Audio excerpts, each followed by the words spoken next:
Past to present اس علمی سفر میں خوش آمدید۔ یہ چینل آپ کو تاریخ کے گمشدہ اوراق سے لے کر فلسفے کی گہرائیوں تک اور سائنس کے حیرت انگیز کرشموں تک ایک دلچسپ سفر پر لے جاتا ہے۔ آج ہم آپ کے لیے گاڈز انڈرٹیکر کے نایاب علمی نکات لے کر حاضر ہوئے ہیں۔ اور یہ ایک ایسی کتاب ہے جس نے ایک نئے طریقے سے اس پوری بحث کو زندہ کر دیا ہے۔ صحیح کہا آپ نے۔ اور اس سے پہلے کہ ہم آگے بڑھیں، دیکھنے اور سننے والوں کا تہہ دل سے شکریہ۔ اگر آپ کو یہ علمی سفر پسند آتا ہے تو چینل کو سبسکرائب کریں اور بیل آئیکن ضرور دبائیں۔ کمنٹس میں اپنی رائے دیں اور اپنی پسندیدہ کتاب کا نام ضرور لکھیں۔ آپ کا ہر کامنٹ اس علمی مشن کو آگے بڑھانے کا حوصلہ دیتا ہے۔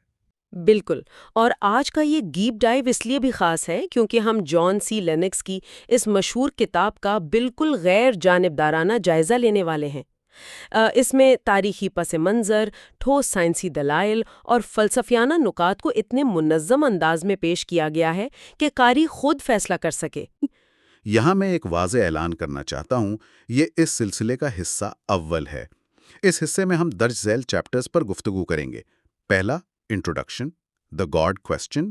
دوسرا ہے سائنس بیریڈ گاڈ۔ اور تیسرا، the rise of scientific atheism. اور یہاں میں اپنی مخصوص سنجیدگی کے ساتھ اس علمی مشن کی اہمیت پر زور دینا چاہتی ہوں۔ ہم کسی بھی فریق کی طرفداری کیے بغیر صرف اور صرف دلائل اور حقائق کا جائزہ لیں گے، چاہے وہ نیچرلزم کے حامی ہوں یا تھیزم کے۔ ہم کتاب کے استدلال پر مکمل توجہ رکھیں گے۔ ٹھیک ہے، آئیے اس کو تفصیل سے سمجھتے ہیں۔ گفتگو کا آغاز مشہور فزسسٹ رچرڈ فائنمین کے اس اہم سوال سے کرتے ہیں۔ انہوں نے پوچھا تھا کہ اس سب کا آخر مطلب کیا ہے؟ یعنی اس کائنات کا وجود ہی کیوں ہے؟ کچھ کیوں موجود ہے؟ یہاں جو بات سب سے زیادہ حیران کن ہے وہ یہ ہے کہ سائنس نے ہمیں اس کائنات کی جو تصویر دکھائی ہے وہ کسی سادے سے اتفاق کی طرف اشارہ نہیں کرتی۔ بالکل، اگر ہم مائکرو لیول پر دیکھیں، کھلیوں یا سیلز کی بات کریں تو وہاں کیا نظر آتا ہے؟ وہاں ایک پوری فیکٹری چل رہی ہے۔ خوردبینی سطح پر ڈی این اے کے اندر اربوں حروف پر مشتمل ایک ڈیجیٹل کوڈ موجود ہے، اور جب ہم دوسری طرف یعنی میکرو لیول پر جاتے ہیں تو ہبل ٹیلیسکوپ کے ذریعے ہمیں ایسی کہکشائیں نظر آتی ہیں جو انتہائی منظم ہیں۔ سوال یہ پیدا ہوتا ہے کہ کیا یہ سب محض اندھی اور بے شعور مادی قوتوں کا نتیجہ ہے؟ اور یہی وہ بنیادی مقام ہے جہاں سے سائنس اور مذہب کے درمیان مباحثے کا آغاز ہوتا ہے۔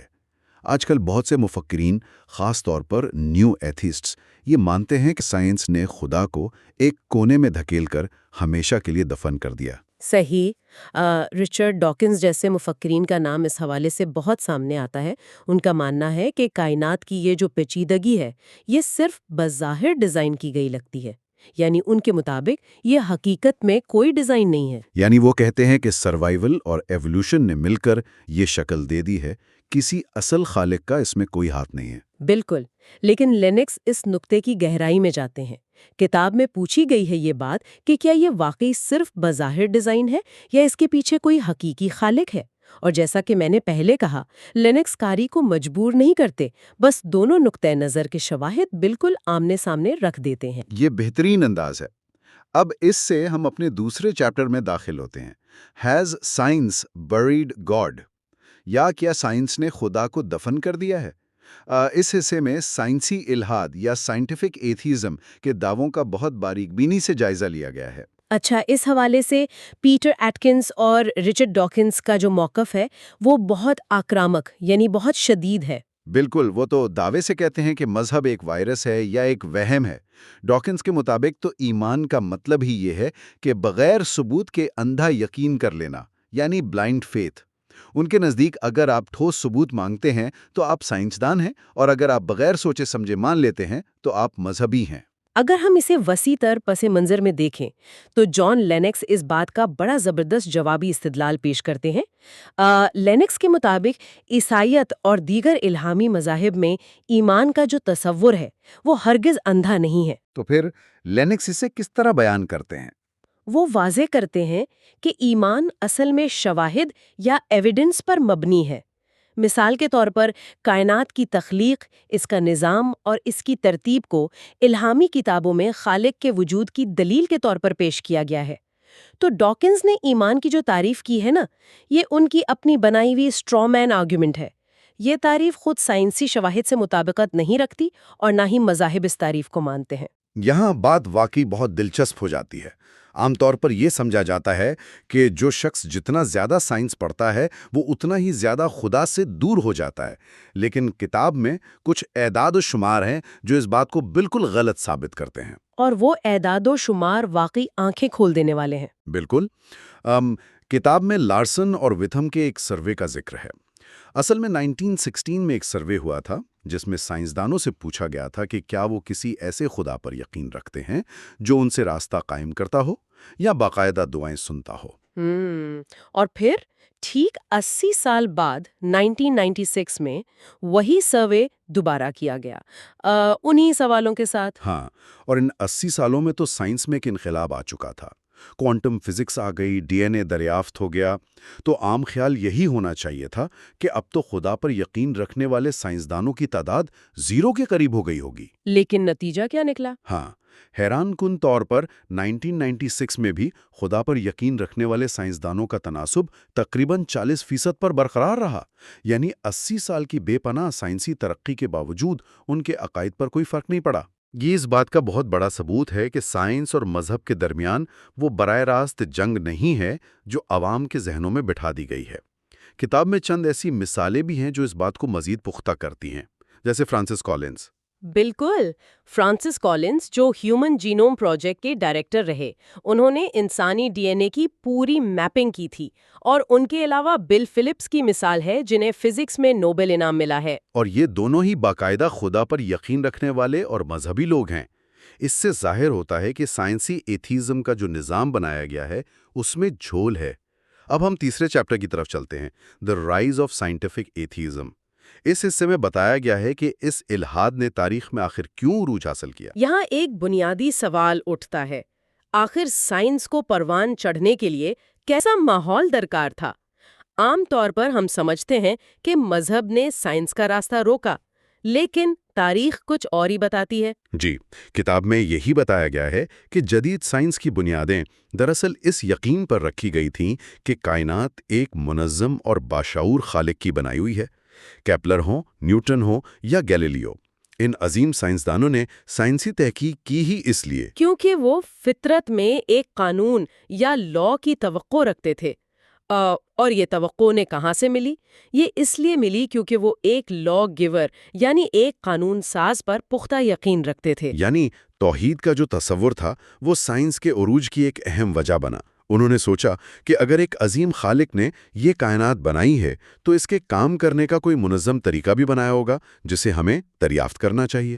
بالکل صحیح کہا، لیکن اگر تاریخ یہ تھی تو آج ہمارے ذہنوں میں یہ تصور کہاں سے آیا کہ سائنس اور مذہب ہمیشہ سے ایک دوسرے کے دشمن رہے ہیں؟ کتاب میں ان تاریخی مغالطوں یا myths آف کانفلکٹ پر بھی بہت بحث کی گئی ہے۔ اور اس میں سب سے پہلی اور سب سے مشہور مثال تو واقعی گیلیلیو کے واقعے کی دی جاتی ہے۔ گیلیلیو کا واقعہ ہمیشہ ایسے پیش کیا جاتا ہے جیسے یہ مذہب اور پیور سائنس کا تصادم تھا، لیکن اس کی تاریخی حقیقت بالکل مختلف ہے۔ بالکل، لوگ یہ سن کر حیران ہوں گے کہ گیلیلیو خود خدا اور بائبل پر پختہ یقین رکھتا تھا۔ اس کا مسئلہ مذہب سے نہیں تھا۔ تو پھر اصل مخالفت کہاں سے آئی تھی؟ اصل مخالفت چرچ سے زیادہ ان سیکولر فلسفیوں کی طرف سے تھی جو ایرسٹوٹل کے بوسیدہ نظریات کے حامی تھے۔ اچھا، وہ جو ایرسٹوٹیلین ورلڈ ویو تھا جس کے مطابق زمین مرکز میں ہے اور سب کچھ اس کے گرد گھومتا ہے۔ جی ہاں، اور جب گیلیلیو نے اپنی ٹیلیسکوپ سے اس نظریے کو غلط ثابت کیا تو ان فلسفیوں کو اپنا اقتدار اور اثر و رسوخ خطرے میں نظر آیا۔ یہ ان کی طاقت اور پرانے نظریات کو بچانے کی جنگ تھی جسے انہوں نے مذہب کا رنگ دے کر چرچ کو گیلیلیو کے خلاف بھڑکایا۔ یہ واقعی حیران کن ہے کہ بات سیاسی طاقت اور فلسفے کی تھی اور الزام مذہب پر آ گیا۔ اور بالکل اسی طرح کا ایک اور واقعہ ہے 1807 کا آکسفورڈ مباحثہ۔ تھامس ہکسلی اور بشپ ولبرفورس کے درمیان ہونے والا ڈیبیٹ، اسے تو اکثر میڈیا اور تاریخ کی کتابوں میں ایسی ایپک بیٹل کے طور پر پیش کیا جاتا ہے جہاں سائنس نے مذہب کو شکست دی۔ جی، یہ بتایا جاتا ہے کہ بشپ ولبرفورس ایک جاہل شخص تھا جس نے جذبات میں آ کر ڈارون کے نظریے کی مخالفت کی، لیکن حقیقت میں کیا ہوا تھا؟ لینکس اپنی کتاب میں واضح کرتے ہیں کہ بشپ ولبرفورس کوئی عام سا ان پڑھ شخص نہیں تھا۔ اس نے ڈارون کے نظریے پر خالص سائنسی بنیادوں پر تنقید کی تھی، یہاں تک کہ ڈارون نے خود بشپ کی کرٹیسزم کی تعریف کی تھی کہ اس نے بہترین سائنسی نقطۂ نظر اٹھایا ہے۔ تو پھر اسے اس سائنس بمقابلہ مذہب کی جنگ کیوں بنا دیا گیا؟ کیونکہ یہ مباحثہ اس وقت کی سوسائٹی میں سائنس کو ایز اے پروفیشن طاقت دلانے کی ایک سماجی اور سیاسی کوشش تھی۔ ہکسلے اور اس کے ساتھیوں کا مقصد سائنس کو چرچ کے اثر سے آزاد کرانا تھا، اس لیے اس واقعے کو بعد میں سائنس ورسز ریلیجن کا رنگ دے دیا گیا۔ تو اس سب کا آخر مطلب کیا ہے؟ اگر تاریخ میں سائنس اور مذہب کے درمیان ایسی کوئی سیدھی جنگ نہیں تھی جیسا کہ ہمیں بتایا جاتا ہے، تو اصل مسئلہ کہاں ہے؟ یہاں ایک اہم سوال پیدا ہوتا ہے، اور یہ اس کتاب کا سب سے طاقتور اور مرکزی نقطہ بھی ہے۔ اصل تصادم یا ریئل کانفلکٹ سائنس اور مذہب کے درمیان ہے ہی نہیں۔ آہاں، تو پھر یہ تصادم کس چیز کے درمیان ہے؟ اصل تصادم دو عالمی نظریات یا ورلڈ ویوز کے درمیان ہے۔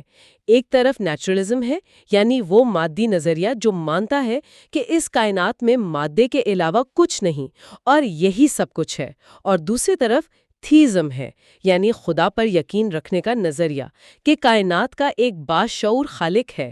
اور سب سے دلچسپ بات یہ ہے کہ سائنسدان ان دونوں نظریات سے تعلق رکھتے ہیں۔ ایتھیسٹ سائنسدان بھی ہیں اور تھیسٹ سائنسدان بھی۔ بالکل، تو ہمیں یہ دیکھنا ہے کہ سائنس اصل میں کس نظریے کی زیادہ تائید کرتی ہے۔